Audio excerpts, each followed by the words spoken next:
Es que esto es una emergencia, era humillante. que peligran los cimientos de los edificios insultante. si no se quita el agua, el lodo. Esta semana Luego nos quejamos de que, claro, es que los voluntarios están lanzando el barro a las cloacas. Bueno, pero Ya, si pero es que ahora nadie les encima ha advertido que hay que que lanzarlo. Esta semana al va a hacer. barranco. Están derrumbando el colegio, ¿sabes? Y ha pillado a alguien, tía. Ayer la ineptitud política hizo que las víctimas de la Dana cuenten con un nuevo fallecido, y es que, por mucho que probablemente las cifras oficiales maquillarán los datos, por más que este trabajador de un colegio seguramente no vaya a englosar la lista de fallecidos oficiales, lo cierto es que ya estamos hasta las narices y estamos cansados. Las imágenes de estas dos niñas de 2, 3, 4 años de edad jugando por las calles con un cementerio de coches a su alrededor, que se cae un espejo retrovisor, Dios no lo quiera, y les cuesta la vida, es verdaderamente descorazonadora en todos los sentidos. La imagen y la conciencia de estas niñas diciendo papi, ten cuidado, que hay un agujero ahí, demuestran efectivamente las dos Españas, la de una clase política con Margarita Robles a la cabeza gritando a las víctimas y a personas que probablemente tienen entre sus familiares a fallecidos, y unas niñas de muy corta edad que están en el terreno, que están in situ y que ya se han acostumbrado a vivir entre escombros y a vivir de una manera tan pero tan precaria.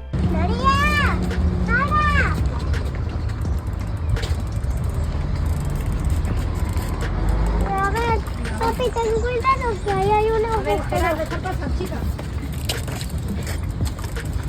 Por suerte, a casi un mes, y sí, digo por suerte, algunos medios de comunicación y algunos presentadores por fin comienzan a hablar con el lenguaje de la verdad. Por fin dejan de decir que Iker Jiménez y Ángel Gaitán son expandidores de bulos o simplemente son personas que están diciendo mentiras. Es el caso de Susana Griso, habitual defensora de la clase dirigente y política, habitual en su programa pues desviar el foco con otros temas, y que precisamente en el día de hoy, tras ver las imágenes de Margarita Robles, no se iba a callar, no solamente no se iba a callar, sino que iba a decir basta ante la más absoluta de las desolaciones y ante el más absoluto de los abandonos que están sufriendo en Valencia, una ciudad próspera, una ciudad que lo tenía todo y una ciudad a la que le quieren arrebatar absolutamente todo lo que poseía. ¿Cómo vamos a confiar en la reconstrucción si tienen 8.000 efectivos de 120.000? Es que son muy pocos. Es que no los quieren mandar, Susana. Es que esto no les da la gana mandarlos. Reconocía Mariló esta mañana uno de los fundadores de la UME, que decía estos edificios están siendo carcomidos por el agua. Es que hay riesgo también de derrumbe.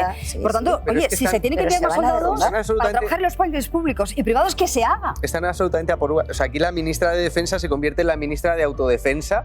O sea, yo no tengo la culpa, yo no tengo... Eso no se lo puedes decir a los afectados, que da igual. O sea, no te defiendas. No te defiendas, como estamos en alerta 2, claro, la decisión final de dónde envías los soldados la toma la Generalitat. Pero yo con lo que hablábamos de la escuela, me he quedado estupefacto esta mañana cuando he visto el tuit de la ministra de Trabajo. ¿Lo habéis visto? Sí. Dice, lo que ha pasado en Massanassa es muy grave, el carácter de emergencia de todas las obras, corresponde al deber empresarial, la obligación de evaluar los lugares de trabajo. Yes. Y la empresa es pública, el empleador es ella. Es Traxa. Claro, es Traxa. Y luego, otra cosa, eso lo dice seguramente sin conocer que ese operario era del Estado, que era de Traxa. Pero es que además, la mayor parte de las labores muy arriesgadas de limpieza y de ese escombro las siguen haciendo los voluntarios.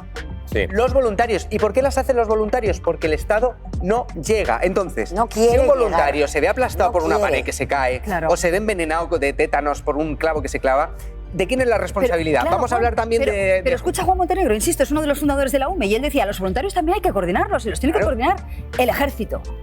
Es muy difícil explicarle a un ciudadano español que 26 días después de la catástrofe seguimos con su garaje inundado, que se está comiendo los cimientos de su casa. Es que ese es el peligro. Ese es el gran peligro. Que pongas en riesgo los cimientos porque lleva 26 días inundado el garaje. Pues tiene 8.000 efectivos desplegados.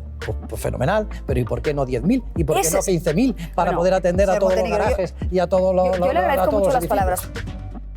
Las proporciones, que no lo puedo decir más claro que nada. Hablando de las cifras, si son 120.000 efectivos que podrían estar ahí ayudando, son 875.000 personas afectadas de 72 municipios, ¿qué proporción de ayuda son 8.000 efectivos? Pero si es que no llega ni a Massanassa, que son 10.000 habitantes en Massanassa. Lo que se espera es sensibilidad de la clase dirigente, no altanería ni chulería, ¿no? Que encima están los humores allí suficientemente calientes como para quienes tienen que acudir a apagar el incendio no se preocupen de propagarlo, ¿no?